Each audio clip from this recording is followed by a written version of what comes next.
Hello, beautiful friends. My name is Brittany. Welcome back or welcome to Rescues and Reads.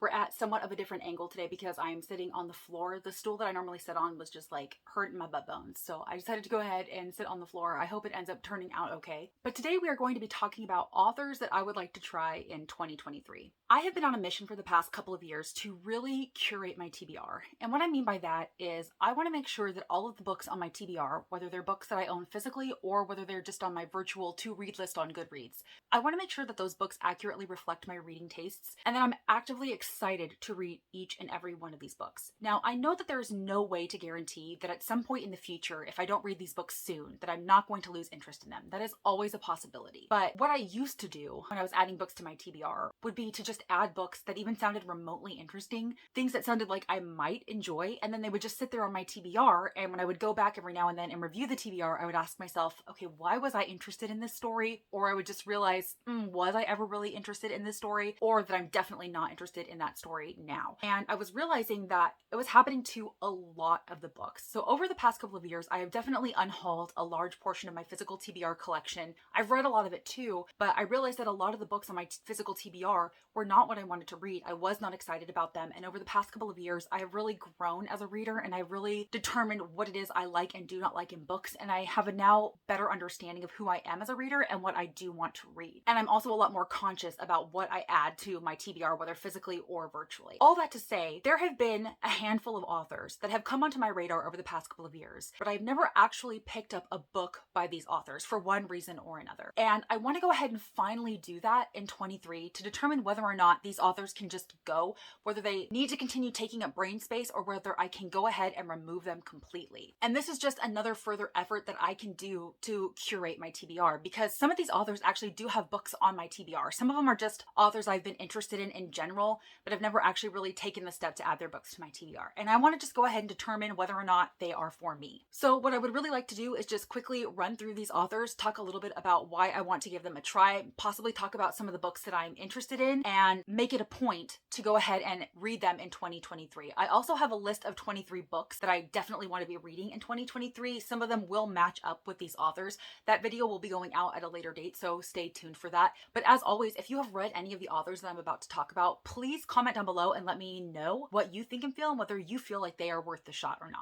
All right, so the first author on this list is Peter Swanson. Now, I have actually read a book by Peter Swanson. It was called Every Last Fear. However, I read that book years ago. I don't remember a single detail. I do know that I read it physically, so this was before I discovered that audiobooks were my preferred medium for reading. I feel like if I had listened to that book today, I might have a more positive opinion of it than I do now. I know that my Goodreads review was probably, I think it was like a 3 stars. I don't think that book blew me away. And like I said, I don't remember anything about it, but I don't know if that was a book thing or a me thing. I don't know whether if I had listened to that back on audiobook back in the day, whether I would have more positive feelings about it and whether I would remember more. And he has released several books that seem really interesting to me. And I've heard great things about him as an author from, I think it's Audrey at Chapter and Converse who talks about him. And so I really just want to give him another chance. I want to read one of his other books and just determine whether or not he's for me. And if he's not, then I can just go ahead and move on and I don't have to think about him ever again. I don't have to continue to watch for his new releases or anything like that. I can just move on. Another author is Mary Kubica. I'm definitely familiar with her name. She is a pretty prominent and prolific author in the mystery thriller realm. And there has just always been something that has kept me from adding a book of hers to my TBR. I don't know what it is. I don't know if I've read like a synopsis or two of her books and have just decided that I'm not really sure whether I really want to go ahead and take the step to read her or whether I want to ditch her entirely. So 2023 is going to be the year that I find out. 2023 is going to be the year where I read a Mary Kubica, hopefully, and figure out whether she's an author for me, especially because she does have a new release in 2023 that did catch my attention. And so I want to read one of her backlist titles to see if it might be worth pursuing that new release in the future. Another popular author that I have not read is Andy Weir. Of course, I'm sure we have all heard of The Martian. I hear rave reviews about that. That book was never really on my radar. I'm not a huge sci-fi person, but I've heard nothing but amazing things. And this book actually does sound pretty fantastic. I know that he has, I think, 2 other more recent releases, Artemis and Project Hail Mary, that I would definitely be interested in checking out. But since I already have The Martian, I want to go ahead and read that and try Andy Weir as an author first to determine whether I'm going to continue with him. I hear him talked about quite frequently. He shows up on the Book of the Month quite frequently, and I've just never read him, and I want to go ahead and give him a shot. Beth O'Leary is another author I really want to try, particularly related to The Flat Share. This book has been on my TBR for years. It sounds so fantastic. So I believe it's about a girl and a guy who share an apartment and who share a bed, but never at the same time. One of them works like the night shift and one of them works during the day, so they're never actually occupying the same space. And then they eventually start leaving letters for each other, probably at first to kind of like remind each other of things or let them know about something. And then all of a sudden, I think those letters come like more in depth and more intimate, and they start to get to really know each other. And I think they kind of fall in love without ever having actually met, and they share the same space, which I think sounds phenomenal. I've heard amazing things about this book, and she has since also released, I want to say like 3 or 4 other books since then, and all of those books are on my TBR. All of them, but I have not even read one book by her. So I absolutely need to read Beth O'Leary in 2023.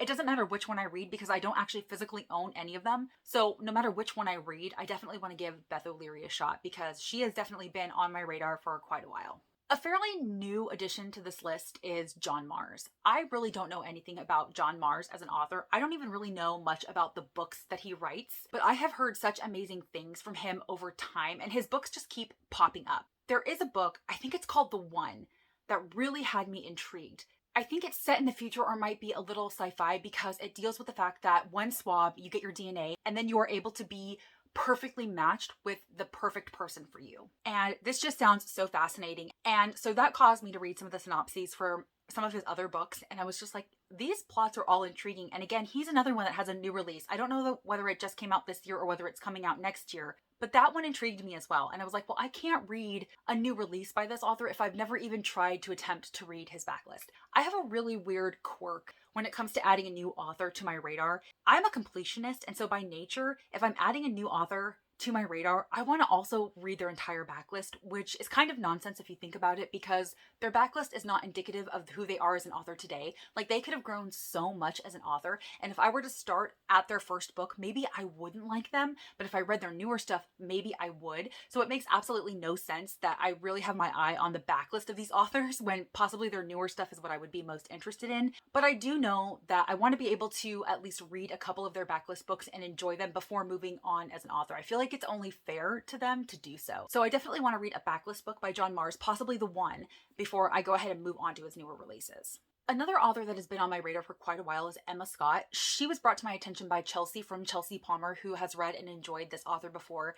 What I really like about this author, or what I think I'm going to like about this author, is that from what I understand, a lot of her books, they are love stories, but they are hard-hitting love stories, possibly tragic love stories that are going to hit you right in the feels, that are going to make you ugly cry at the end. I don't know if that's true of all of them, but if I remember correctly, it was specifically the Full Tilt series duology that Chelsea mentioned, and mentioned being a very emotionally hard story to read. I don't know why I've added them to my TBR based on how emotionally wrecking they are going to be, because I don't necessarily like to be wrecked by books. In fact, that kind of puts me off. Like, if I know I'm going to be emotionally wrecked, it makes me procrastinate on those books. But I definitely want to give Emma Scott a try. She has been on my TBR now for quite a while, and I have not yet read one book by her, and I definitely need to give her a shot in 2023. CJ Tudor is another one that I'm absolutely surprised I have not read yet, because she has been on my radar for years at this point. She is fairly prolific thriller suspense novelist. I actually do have The Chalk Man on my physical TBR, and I just need to go ahead and read a book by her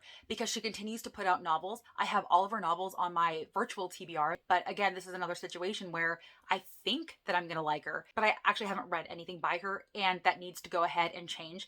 I will say that I've noticed that a lot of her books on Goodreads have fairly low ratings, which makes me very cautious and trepidatious about reading her, but I don't want to let that deter me, because if I've learned anything recently from reading the lowest rated books on my TBR, a lot of those ratings are based on specific aspects of the plot that might not necessarily bother me. I wish Goodreads would just give us the damn option of rating a book by half stars. I feel like a lot of these books that have the lowest rated on my TBR would possibly be higher in ratings if we were actually able to rate half ratings. So some people might think a book is a 3.5, but they're giving it a 3, and because they're only giving it a 3, it's going down. This is a rant that's entirely unrelated to this video, but I feel extremely passionate about it, and I feel bad if books are getting a bad rap that don't deserve it just because of Goodreads' stupid rating system. Okay, Goodreads, you hear me? Listen to me. Another thriller suspense author that I want to read is Alex Finlay. So this is an author that I was kind of hesitant to put on the list just because he doesn't have a lot of releases. Yeah, I believe he only has 2 or 3 releases to this point. I could be entirely wrong, but just based on my knowledge, he only has 2 or 3, and he does have one coming out in 2023. And at least 1 or 2 of the books that he has out, I don't really have an interest in reading. I was listening to some of the reviews that Audrey from Chapter and Converse was giving about him, and I was like, you know what? I don't think I want to read this book, but there is another book that I do want to read. And so I was like, okay, I can't be a completionist about this author. I just need to read the one book that I'm interested in to see if I want to go forward with him as an author. The book that I have that I want to read by him is called Every Last Fear. And so I definitely want to read that to see if I might want to continue on with his new releases, if I do really enjoy that story. I do have Every Last Fear on my physical TBR, so I definitely do need to read it to give him a shot.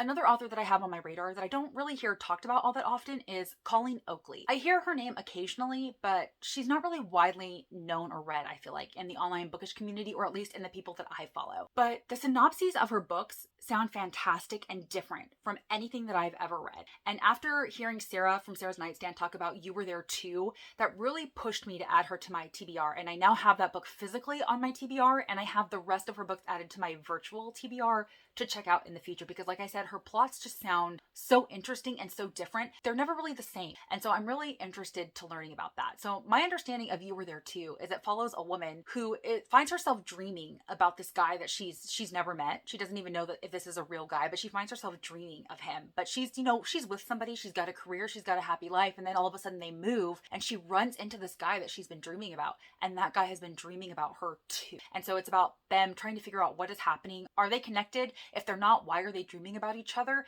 And it sounds like it's going to be beautiful, and it sounds like there might be a little bit of a love story going on there. And so I'm very, very intrigued to read it. And then, like I said, reading some of the other synopses for her books just sound so fascinating. Like there's this one, I believe, where there's a woman walking around acting as if her husband is not dead. So she's like talking to her husband, and everybody there in this small town just kind of puts up with it and acknowledges it, because I think they probably know that she's deep in her grief and she's in denial and she's not really willing to admit what's happened to her. And that just sounds beautiful as well. That sounds like it's going to be hard hitting and just touching and dealing with grief. So I feel like she's going to be able to take these topics that we typically read about and put a really beautiful, interesting spin on them. And that's what really attracted me to Colleen Oakley, and that's why I want to go ahead and try her as an author. Next is Rachel Lynn Solomon. So I've actually read Rachel Lynn Solomon. It's been one book. It was You'll Miss Me When I'm Gone. Again, this was years ago I read it. It was in 2017, and I just really enjoyed that, and I have it still on my shelves. And since that time, Rachel Lynn Solomon has actually come out with several books, both in the adult and young adult range. And I have heard great things about her adult books, and I really want to give one of her adult books a try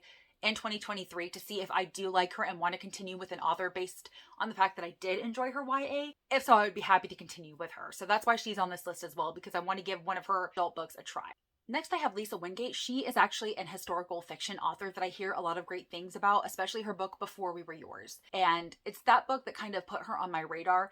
This is one that I'm not necessarily positive if I'm going to love, but it gets such high praise, and she has a couple other releases that sound somewhat interesting. So I definitely want to go ahead and give her a shot to see if she is an historical fiction author that I want to continue with. I don't want to say I have a love-hate relationship with historical fiction, because I do love historical fiction. But whether I'm in the mood for historical fiction is a completely different matter. I have to be in this very specific mindset in order to read a historical fiction. And so I'm always cautious about adding new historical fiction or new historical fiction authors to my TBR, because I'm never sure if I'm ever going to be in the mood to read the books, no matter how good they sound. Once I get there, once I read the book and I'm into the book, I'm into it and I love it, and I'm so glad that I picked it up. But it's just the getting there part that takes a minute with historical fiction. No matter how many historical fictions I read that I absolutely love, it's always a struggle to get in the mindset that I need to be in for a historical fiction. It's very sketchy with historical fiction for some reason. I can't explain it, but I do love the genre, and I want to give Lisa Wingate a try. Carley Fortune is an author that has come recently on my radar. She released Every Last Summer, which has been blowing up in the online bookish community. I believe that's a second chance romance, and I did pick it up during one of the Black Friday sales, and I'm going to trust the reviews and trust that I'm going to love this story. I do believe it is young adult, if I'm correct, so I'm going to go into it hesitantly, but like I said, I'm going to trust the reviews on this one because it's been getting such high praise. And she does have a new release coming out in 2023, so I want to read Every Last Summer before I try to jump into her newest release, because I don't want to jump into her newest release without having read a backlist book first. Another one I have complicated feelings about is Gabrielle Zevin. She has been on my radar for actual years since I heard Chelsea Darling Reads talk about her book Young Jane Young, which is one of her adult books that's kind of loosely based on the Monica Lewinsky-Bill Clinton scandal. Gabrielle Zevin writes a wide array of stories in a wide array of genres. So Young Jane Young is like an adult contemporary. She recently released Tomorrow, Tomorrow, and Tomorrow, which I do have on my shelves. I finally was inspired to go ahead and actually add one of her books to my TBR, and it was Tomorrow, Tomorrow, Tomorrow, which is another adult contemporary. She does have a couple of young adult books. One of them, I believe, is like a dystopian story. She also has The Storied Life of A.J. Fickery, which is a really popular story in the online bookish community as well. So she definitely writes a wide array of different stories for different age ranges. If I like Tomorrow, Tomorrow, Tomorrow, I need to focus on her adult work and not her young adult work. I think that's what was really tripping me up, is because I'm such a completionist, and in the past I didn't want to add her as an author because like her young adult books just really didn't do it for me. They weren't really something that I wanted to read, and so I was like, okay, well, if I don't want to read these, I probably shouldn't read anything by her. I can't explain that mentality. It's just how I am. But Tomorrow, Tomorrow, and Tomorrow has been getting rave reviews. I think it's a book that I'm going to really like a lot. And if I do, I definitely want to be on the lookout for Young Jane Young and The Storied Life of A.J. Fickery, and then anything else she writes in the future. So she's one that I definitely need to read in 2023. I just need to go ahead and do it to determine if Gabrielle Zevin is an author for me. Another author on my radar is Gillian McAllister. She's probably the one that I know the least about.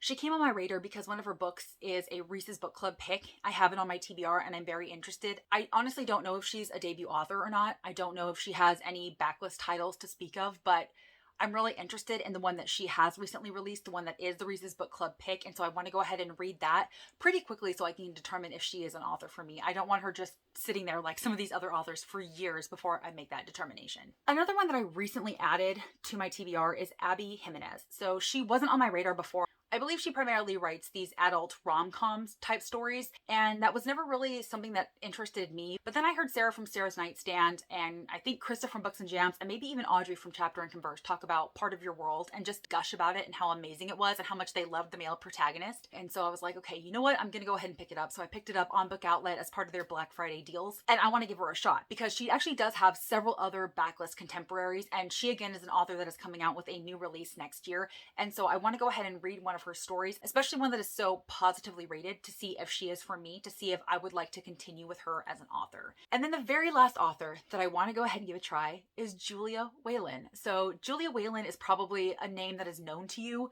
Even if you don't listen to audiobooks, you have probably heard her name because she is the audiobook narrator queen. I can't think of one person who has listened to an audiobook by Julia Whelan and has hated the audiobook narration.